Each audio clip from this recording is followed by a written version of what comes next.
No good morning to Zibby. Oh my goodness. Ayo, please I'm tell not us just how giving we you can that satisfaction. tell us how we can be a part of locker room. Zibby is not on this locker You room. can be a part of locker room this morning by sending in your messages to us via WhatsApp on 0809440 and the studio line to call is 0144899981. We are also streaming live on YouTube on Smooth 981 FM Lagos. All right. So that was one of the big deals that happened this weekend. Frank Lampard finally After 84 years. finally won a match. They're supposed to like, oh, Chelsea can win. Supposed to have had been born and had not seen a Chelsea win in their lives, but they eventually saw it was like, yes, did I lie? Tega, you're exaggerating. Did I lie? Wow. The children that were born last month have they seen a Chelsea win before? Technically, that is true. All right, so that was happening in Stamford Bridge, and then in Napoli there was all that fight about who is the real king of Naples. I was hoping people would give me the answer on my Twitter page, but we'll talk about that later. We may not even cover that because there's so much happening in the world of sports. But yeah, but just to place emphasis on who the real king of Naples was, he scored a goal again over the weekend. Osimhen. Yeah, just to solidify that, let's just end this argument. He just scored the only goal of the match and to give Napoli their first win as champions. Victor Osimhen scored over the weekend. In the NBA, the Suns owner and Nikola Jokic got into something early hours of this morning, and now all the execs, like all the rich men, they're now saying, should the league suspend Nikola Jokic? I'm just like, this is how money is. All the owners are now sitting down together to decide to suspend the player when it was your fellow owner that put your hands on the player. If you put your hands on somebody, whatever you say, just take it like that. But that's another thing that's happening in world of sports.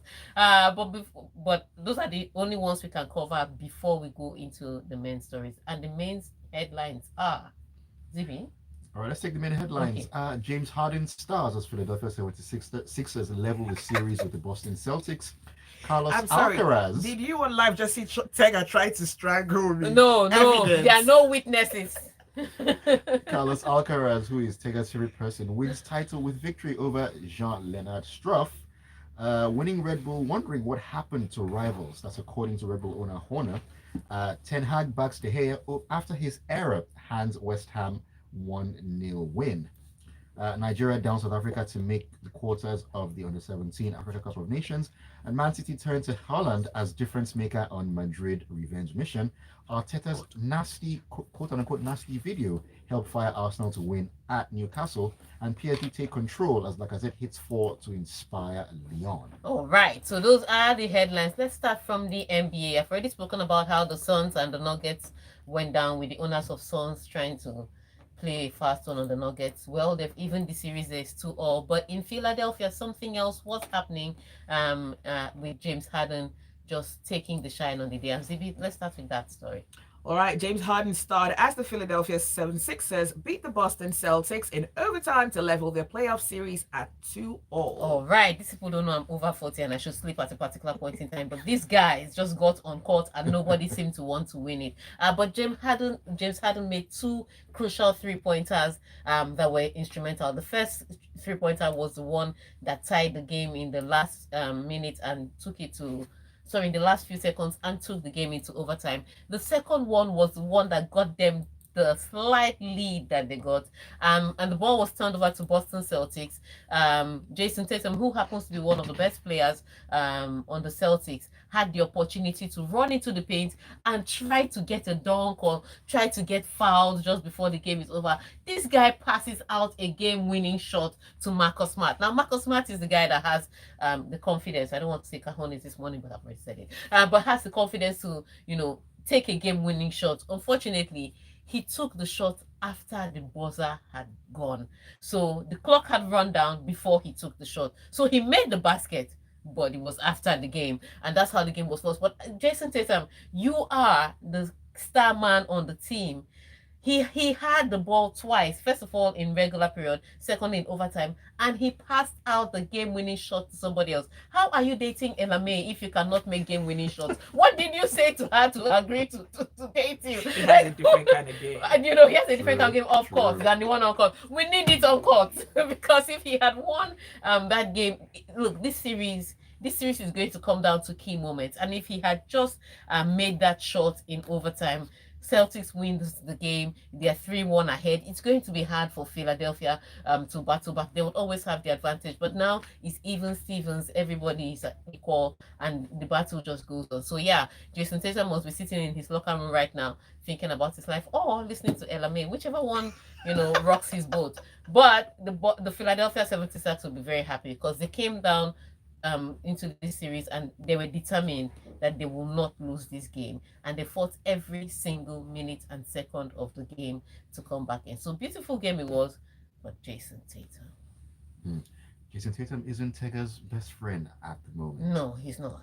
All right, let's street over to some tennis. And world number 2, Carlos Alcaraz retained his Madrid Open title with a 3-set victory over Germany's Jan-Lennard Struff. All right, so huge one in Miami. So Saturday was a very bad day for me because Iga Swiatek took on to the court with Arina Sabalenka. That was 1-2, and Sabalenka defeated Iga Swiatek. Now, there's something wrong with Iga Swiatek's serves. I think they're trying to change it or restructure it.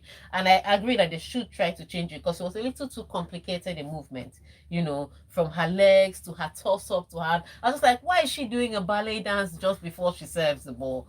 So they're trying to simplify it. But because they're trying to simplify it as she's playing, she struggles with it. So she's not hitting a lot of first serves, which is what she usually hit. She had a bad return game at key moments. But Sabalenka has been on it all year. Remember, she won the Australian Open, came back and won 500 series before she's won this Masters again, which she won in 2021. But it was Iga Swiatek winning their last meet in the final, beating her completely dominantly and senselessly. This time it was a little more of a tussle, but Sabalenka comes out tops there. So congratulations to Sabalenka. Sad one for Iga Swiatek. But if you thought it was great for Sabalenka, you can imagine what happened to Carlos Alcaraz because he needed to defend his 1,000 points. Like I said, in tennis, if you get 1,000 points this year, next year you must get 1,000 points. Or else. Because they will collect the 1,000 points of last year and give you what you got this year. They don't just add points like other normal people do. In tennis, it's a different one. So he had to get his 1,000 points, and Struff made him work hard for it. Congratulations to Struff, though. Remember what I said? He was a lucky loser. Like he had packed his bags to go before they said, "Oh, somebody is injured. Come back and play." And this guy went all the way to the finals, and he made Carlos Alcaraz work. Because Carlos Alcaraz takes the first set, everybody was like, "Oh yeah, he's met his Waterloo." Then Struff comes in and battles and takes the second set and makes sure that Carlos Alcaraz works hard for the third set. So huge one. But here's what the coincidence or the magic or whatever this mystery is. Carlos Alcaraz, who won the men's open, and Sabalenka, who won the women's open, were born on the same day. Wow. They both celebrated their birthday on the 5th of May. I was just like, okay, this person really writes this script. What is going on here? Yeah, the sports god. They know how to write scripts. All right, let's take the next story. All right, Red Bull have never started a Formula One season so well, and they are wondering what happened to rivals like Ferrari and Mercedes. Team boss Christian Horner said on Sunday, he said this on Sunday after 5 wins in 5 races. All right, so he made a very valid point. He was like, we've made incremental progressions, which are normal. So the question is not what are we doing differently. The question is what is Ferrari and Mercedes not doing? And that is the question I want to ask Toto Wolff. I don't even care about Ferrari because as fast as their car is, it can't be faster than 1 lap. So it's very great in qualifying. So you always see a Charles Leclerc contesting for pole position, but race day, they cannot compete. I understand that their car is faster, and I also understand that they have a problem with their team manager, giving team orders, where the driver is the one asking, should I come in now and change my tires or should I wait 1 lap? They'll be like, what do you think you should do? I'm just like, what are you doing on that wall? But that's Ferrari's problem. But Mercedes' problem from last season, both their drivers had told them, this car is not working. We need an overhaul, complete from top to bottom. Do you know what the engineers did? They just changed some parts and said, we are the ones that know the signs. Lewis Hamilton was like, I've been driving since I was 12. I know cars. This car is not working, and that's where the problem is. So now Toto Wolff is not telling everybody in the factory, I want a new car, I want a different car. I don't care if the car looks like Red Bull. I was like, why didn't you do that all at this later do hour? you understand? You'd have done it in the holiday. You're not doing it now. Now that the rain is already falling, is when you're looking for umbrella. Come on, my friend, just enter it again. But it's a problem. However, there are going to be upgrades that are going to come for Mercedes, and they'll try to contest. But this was a good weekend that they salvaged a few points. Lewis Hamilton qualified in 13, was able to drive all the way and finished in 6th. And that's because Lewis Hamilton really doesn't know how to drive in the park. Let's tell the truth. He's a great driver, but when it comes to driving from behind, he's very cautious. Max Verstappen will risk it all. Russell will risk it all. Lewis Hamilton, he'd be picking his way through and that's where his problem let's is. Not scratch the car now. Let's not scratch the $300 million car, and so that's where it is. But he finished in 6th. George Russell was able to finish in 4th, but as usual, it came down to Red Bull, and it was Sergio Perez versus Verstappen. And of course, the golden boy won. He just had a better strategy, and I don't think he was biased, because the tires that started Perez on was the medium compact tires, and that's what he needed to be fast. I think I had a problem with how Perez pushed those tires, because you are in front, you have clean air, there's nobody competing with you. He should have built enough time between himself and Alonso. He just didn't seem to pull away. But when Max Verstappen got on those tires, it was like bullet. This dominance though by Red Bull, 5 races, 5 wins, including sprint. Yes, including sprints. Yeah, 4 1-2 finishes. Well, remember when Mercedes had their own dominance, and when Ferrari had their own? Mercedes dominance lasted like 5 years. Yeah, let somebody else take over. This thing is turn by turn. Like nice. Everything is seasonal. Yeah. All right, so let's take some messages. Let's start from YouTube here, because Okay, Aderugba says something. Says Tega said finally 5 times. It's that deep. We thank God we finally secured a win. Forgotten what winning was like. Meanwhile, Manchester United is voluntarily giving Liverpool a Newcastle top 4. Yeah, and they'll keep saying we have a game in hand. Game in hand is not points on the board. I've said it before and I will say it again. All right, let's go on to WhatsApp. It is from Maiwan. He says, Tega, you're a big troll. Lampard refused to be cast as 007. Osimhen is the king of Naples. Arsenal secured the top 2 spots. James Harden was clutch and reminded us of his qualities. Exactly. Noimot says, my team wants to battle the top 4. De Gea with another error leading to goal. Our attack looks clueless. Liverpool breathing down our neck. And Emeka says, last weekend it was Luke Shaw raising his hands up in the penalty area like he was the Statue of Liberty. And this weekend it was De Gea with his oily fingers. Does he rub olive oil on his glove before every game? Now Liverpool is breathing down their necks to the top 4 place. As for Chelsea, I actually prayed for them to win because they have suffered enough. And Elke Derba on the live stream says, we saw it, and that is in response to Tega strangling me. He says, yes, we saw it. Primary evidence, there are witnesses. Do stay with us. The locker room continues. How many minutes? I'm going to wash off my eye. What? There's hair in my eye. Hair. Oh, wow. Oh, the dentist. What are cavities? And how does Colgate protect your teeth from cavities? Does it use car food? Everybody was kung fu fighting. The streets was fast as lightning. But it was a little bit frightening. Oh, thank you. Don't worry, just bring it. Thank you. Oh, man. What does future forward banking mean to you? Speed, innovation, convenience, lifestyle goals, or just simply getting service that is designed just for you? Yeah, we thought you might like all of that and more. That is why we specially created I've been so lucky, I am the girl with golden hair. I want to sing this out to you. You know, have a face. Tell me, you know how some just pop in your head. One of my eye Yeah, we have this will be movie. considerably smaller than the other. Please speak with our business concierge on 0700 Wow.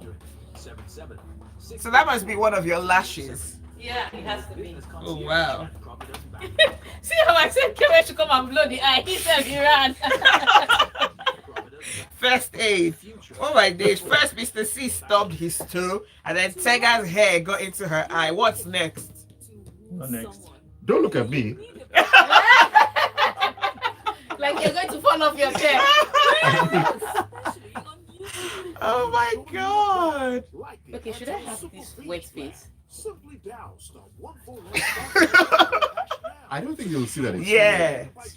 If you can though, yeah, just so you're more comfortable. Data every day for just 500 naira. Airtel, the smartphone. Dang, Tega, the bag's under your eyes. Eh? That's the bag, 23 kg for traveling. Package allowance. That is rude. That's the sacrifice of watching TV. Yes, so NBA in action.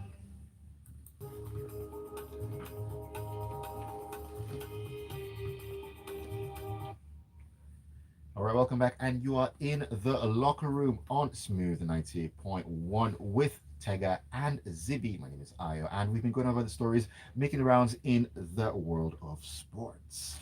All right, let's go on to more football. Manchester United manager Erik ten Hag says he has full belief in goalkeeper David De Gea, despite the Spaniards' error handing West Ham United a 1-0 victory in the Premier League yesterday. All right, huge deal for David De Gea. And, I'm going to open the phone lines, but this is on this note, I will have to open the phone lines. But yeah, David De Gea seems to be making errors that have started costing the team. Now, the problem yesterday was not just his errors, because you look at Manchester United in the past few games, they've lost by single goal to nil. Last time, yeah, like someone said, it was Luke Shaw that gave away penalty in the last minute against Brighton. This one, it was David De Gea that let the ball slip through his fingers. But the question is, what are the people in front doing? They're not going to score. So whilst we are all, harassing David De Gea for his problems as the guy giving away goals in the back, and I understand it's very simple to say if you don't score, at least do not concede. Whilst we are doing that, let's also look at all the players up front that are earning a salary, and will go home and say to their children, I went to work, but they did not score any goal. Those are the people that we need to talk to. All right. So the biggest problem, we're going to open the phone lines now. The biggest problem we're going to discuss, what is Manchester United's biggest problem? Is it the defense? And that includes David De Gea. Is it the strikers? That's Marcus Rashford, Martial, and every other person in front. Or is it Erik ten Hag? The numbers to call are 0144899181. All right. The phone lines are already ringing. Hello. Good morning. Hello, good morning.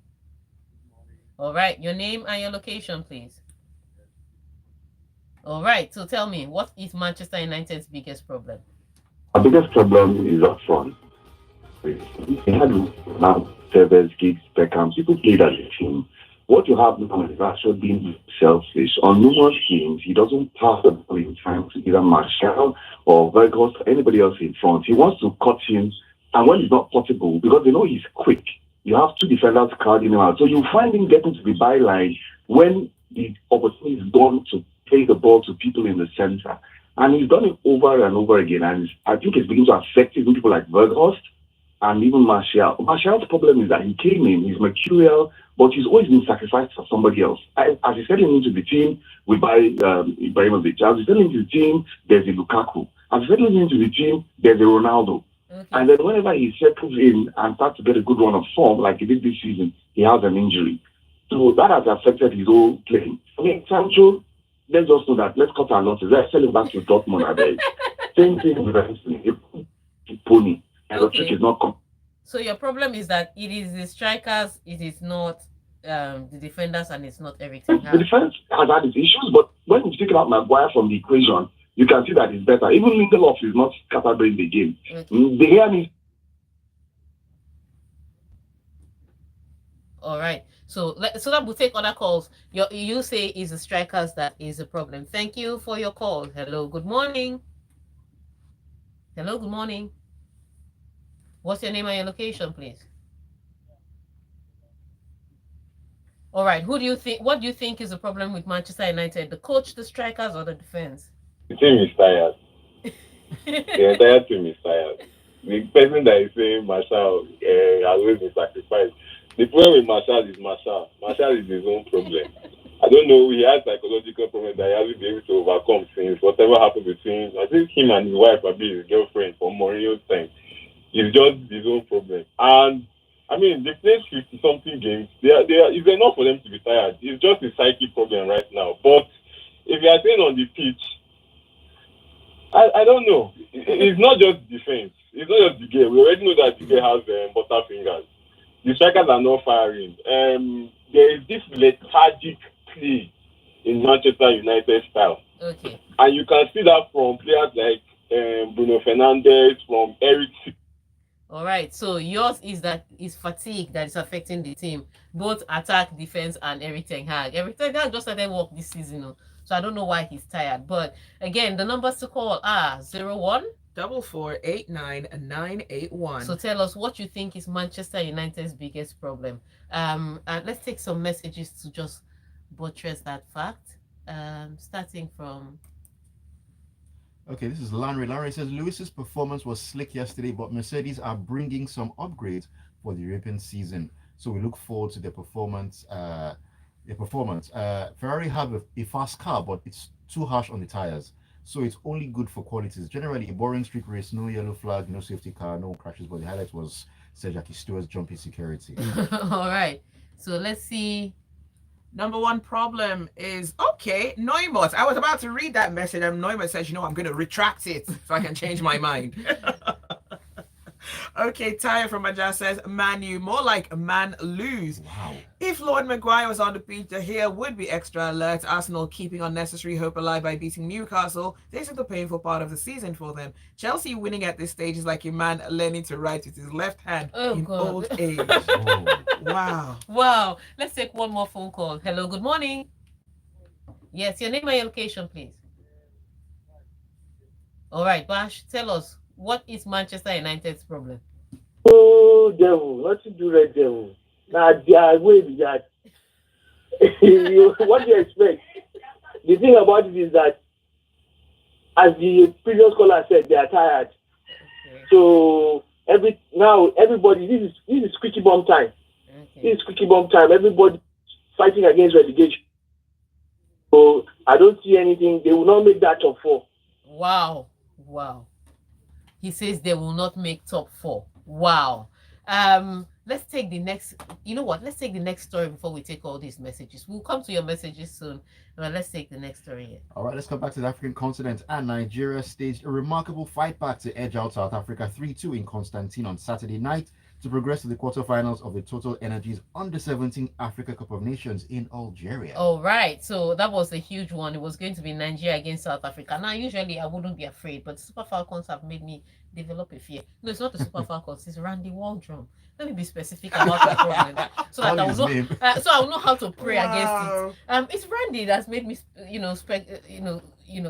scared of South Africa. And the South Africans started well. They scored a goal in the 6th minute. The Super Falcons came back, and the Golden Eagles came back. And just when I thought they were comfortable enough and they were going to get more goals, they considered a fantastic goal. In fact, I saw that goal coming from the build-up. From the minute the defender gave away the ball, I knew it was a goal. it was that simple. They scored that fantastic goal. It was on the stroke of halftime. And then Nduka Agbade's voice came out and scored 2 beautiful goals. It was a tough match. It was a tight match. But there was no point in time when you were watching that you didn't think, if these guys take their chances, this wouldn't even be a competition. And I think that's where the problem with Nduka Agbade's team is. They play brilliant football. They create chances. They're not clinical enough. And next up for them is Burkina Faso. Now I saw Burkina Faso beat Cameroon yesterday by 2-1. Yes, their defense is shaky. Yes, they're not as clinical, but those guys can run a mile. So they will run for 90. I'm telling you, they will run for 90 minutes, and that's what's a bit scary. But with this set of under-17 boys, I see the group play good football. So I'm not really scared. I'm just a little skeptical about the physicality that Burkina Faso could bring into the game. All right. Let's take the next story. All right, next Okay. story here. Okay. As Manchester City plot a revenge mission against Real Madrid in the Champions League semi-finals, they can certainly draw confidence from the presence of Erling Haaland as the major difference from when the sides met 12 months ago. All right, so Real Madrid is taking on Manchester City. Everybody, including the native doctor, has been waiting for this particular one. Yes, he has some stake in it. And it's two different teams in two different places. You know, last time out, Real Madrid looked indomitable in La Liga, and then they had to fight back from several goals behind. In fact, if you scored Real Madrid first, everybody was like, why did you do that to yourself? Because people knew they were going to play till 90th minute and they were going to get the goals back. But this time out, it's a Real Madrid side that seems to be struggling in La Liga. They just won the Copa del Rey. Congratulations to them. But they're struggling in La Liga, and they also seem to have some struggles in the UEFA Champions League. However, it's Real Madrid and UEFA Champions League. That's like fish and water. 5 and 6. 5 and 6, whatever you want to call it, they are all close together. Manchester City, on the other hand, will be very happy that they have a robot in Erling Haaland. Look, that guy can play football. And he has picked which side of football he's going to play. He's not going to help you in build-up play. That's none of his business. He's not going to help you defend. That's none of his business. But you put him in and around that 18-yard box, and the goals will come. He will bury it. He will bury it, and that's what and that's why Manchester City and Pep Guardiola especially are very happy, because he says with Erling Haaland, you can get the goals that you need, especially against a Real Madrid defense that is struggling. Remember, Alaba had injuries, then Militao has his own issues, the Rudiger, Camavinga was playing left back. Camavinga is playing left back because they have a deficiency there. Then Carvajal sometimes has brain fat, so you don't know which Carvajal you're going to get on the day. So with that kind of defense that's a bit questionable, you can see an Erling Haaland, taking advantage of that. And so that's where Pep Guardiola's joy is. Unfortunately, like I said, it's still Real Madrid in the Champions League. You can never be too confident. All right, let's take a couple of messages here really quickly. Wow, there's so many Yeah, messages. Tayo says, when last did Rashford use his finger to touch his head again? Yeah. Season is gone. Man's just tired. They should allow Newcastle to be able to go and settle for Europa. Ah, man, that one entered. HK says the under-17 team have this very tall defensive midfielder. I think Undika Ogbade needs to put him to use for set pieces. Kudos to the team for maintaining our wives on a normal. It's what it is between Nigeria and South Africa. All right, Noemot says Marshall has just 9 goals in 3 years. Wow, so imagine that he had a Ballon d'Or winning clause in his contract. Selfish Rashford, once he's not scoring, he looks ordinary. As for Wout Weghorst, I don't understand him. The caller that said Man United won't make top 4, is that a curse or a prayer? It's a swear. My new strikers have lost confidence. Please tell Arteta to buy Ollie Watkins and Ivan Toney. We need some strong and effective top 9s next season. Okay, let's read Chinwe Nancy's message. All right, Chinwe says, I enjoyed the coronation of Osimhen at Naples yesterday. We are very proud of him. On a lighter note, music could tell it to the world that Chelsea have finally won a game, scored 3 goals for that matter. Chinwe, really. And Ibukun says, I love to hear on the day he broke the record and became the most capped player with 540 appearances. He cost us 3 points. It's time for farewell. Let's buy Ilan Meslier from Leeds or raid Atletico for Jan Oblak. Well, because you see, I have a problem with people that are short stoppers in teams that are already struggling defensively. Because the thing is concentration with goalkeepers. Because if they're not doing something for a while, they can lose concentration. So Melia is doing well because he's at the lead side that people are always peppering their goals. But what if he's at the Manchester United side that doesn't see as much peppering? When the goals come to him, will he be able to stop them? Well, that's the thing. It's this distraction. Leeds have shipped in quite a number of goals. Yeah, he was even dropped this weekend for Robles. But you see the goals that they've shipped in. It's nothing compared to what they would have shipped in. If he wasn't there.